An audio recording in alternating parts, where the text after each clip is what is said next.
Ndugu mtazamaji, karibu kwenye The Book of Magic Stories. Tafadhali bonyeza alama ya kengele, subscribe, ili uwe wa kwanza kupata notification pale ambapo unaweka simulizi mpya. Niandikie kwenye comment section unasikiliza kutokea wapi. Niandikie kwenye comment section unatazama simulizi hii kutokea wapi. Karibu sana kwenye The Book of Magic Stories. Jina langu naitwa Ayubu Obedi. Sasa tuanze simulizi yetu.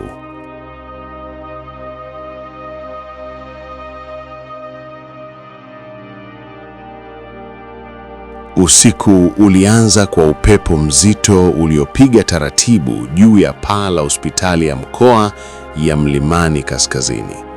Ilikuwa hospitali kubwa ya zamani iliyojengwa enzi za wakoloni, lakini sasa sehemu nyingi zilikuwa zimechoka.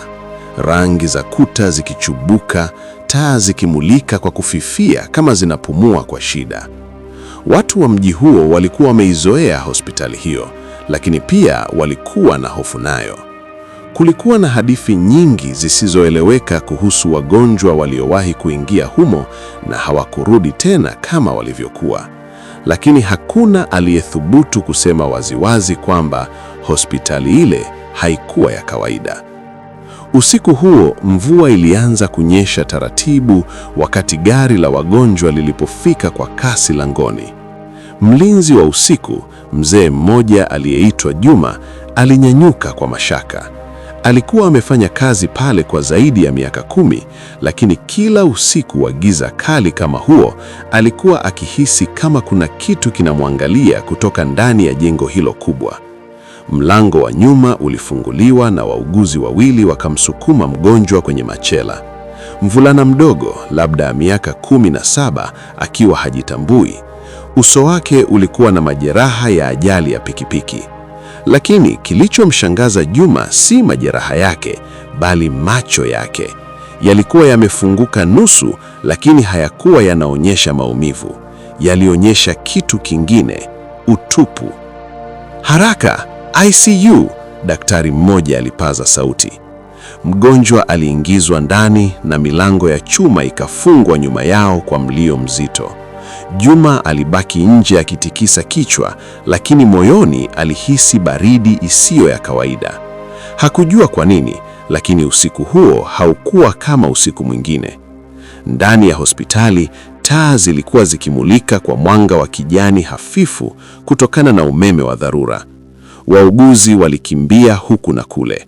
Dr. Komba, daktari mkuu wa zamu, alikuwa choka, lakini alilazimika kusimama imara. Wagonjwa walikuwa wengi na hii ilikuwa kesi ya dharura.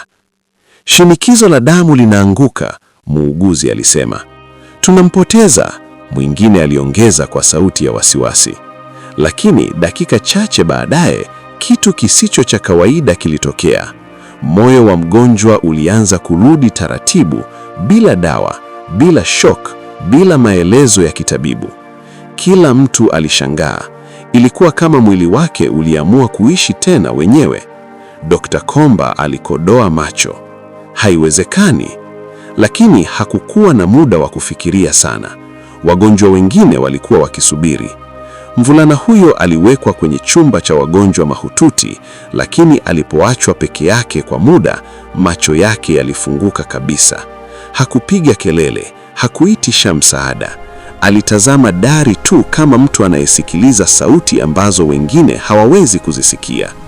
Usiku ulipozidi kwenda, mambo yasiyoelezeka yalianza. Kwenye wodi ya wanawake, mgonjwa mmoja mzee aliamka ghafla katikati ya usingizi.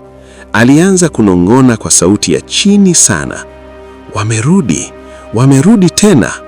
Muuguzi aliyekuwa zamu alikuja kumtuliza, lakini aliposogea karibu, alikuta mzee huyo akitetemeka na macho yake yakitazama chini ya kitanda kama kuna mtu aliyekuwa amejificha hapo. "Hapa kuna mtu," mzee alisema kwa sauti iliyokatika. Muuguzi akashika taa yake ndogo na kuinama chini ya kitanda. Hakukuwa na kitu. Lakini alipoinuka, alikuta mzee huyo akiwa amefumba macho na mapigo ya moyo yamesimama. Kifo cha ghafla bila sababu. Ripoti ya awali ilisema mshtuko wa moyo, lakini muuguzi huyo alijua alichokiona hakikuwa cha kawaida. Mzee huyo alikuwa hai sekunde chache zilizopita, akiwa anaogopa kitu ambacho hakikuwepo kwa macho ya kawaida. Saa 1 usiku, hospitali ilianza kuwa na ukimya usio wa kawaida. Hata vifaa vya hospitali vilionekana kama vinapunguza sauti zao. Hata pumzi za wagonjwa zilikuwa chache. Kisha mlango wa ICU ukafunguka wenyewe. Hakukuwa na upepo mkubwa, hakukuwa na mtu aliyeusukuma, lakini ulifunguka taratibu kama umeitwa. Dr. Komba alikuwa ameketi akijaza taarifa, lakini aliposikia mlango huo, alisimama mara moja. Macho yake yakawa makini.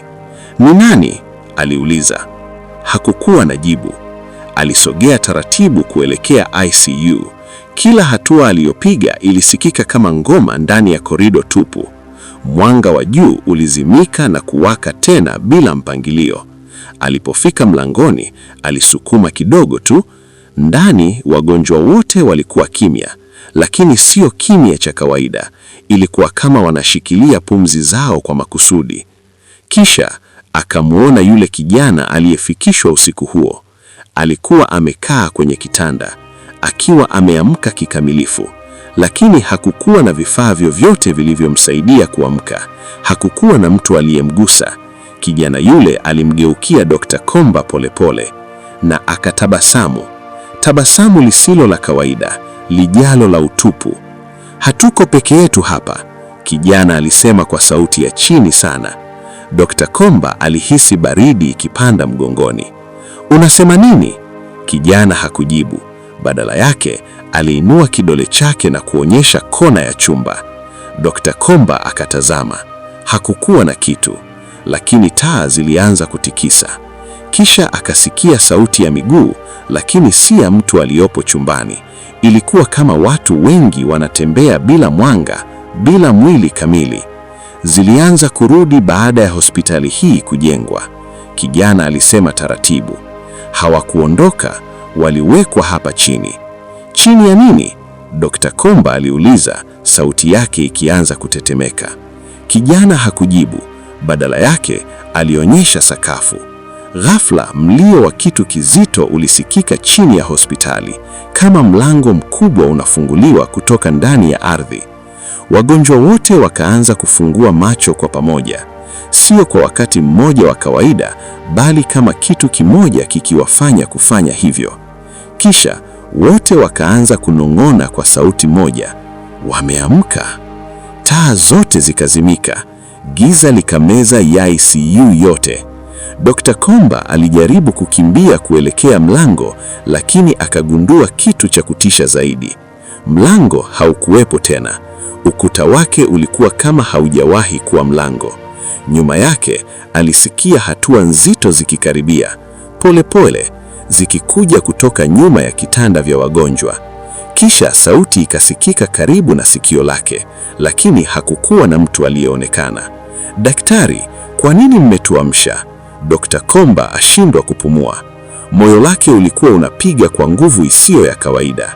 Kijana yule alikuwa ametoweka kwenye kitanda, lakini sauti yake bado ilikuwa chumbani. "Hospitali hii si ya kuponya tu," sauti iliendelea, "ni ya kuhifadhi vile ambavyo havikupaswa kufa." Ghafla taa zikawaka kwa sekunde moja, na kile Dr. Komba alichokiona kilimfanya ashindwe hata kupiga kelele. Wagonjwa wote walikuwa wamesimama, lakini hawakuwa wagonjwa tena. Macho yao yalikuwa meupe kabisa, kama mashimo yasiyo na mwisho. Na nyuma yao, kwenye kuta za ICU, kulikuwa na vivuli vinavyotembea ndani ya ukuta wenyewe, kama watu waliokwama ndani ya saruti. Sauti kubwa ilisikika chini ya hospitali, kama mlio wa mlango wa kuzimu kufunguliwa zaidi. Na hapo ndipo hospitali nzima ilipoanza kutetemeka.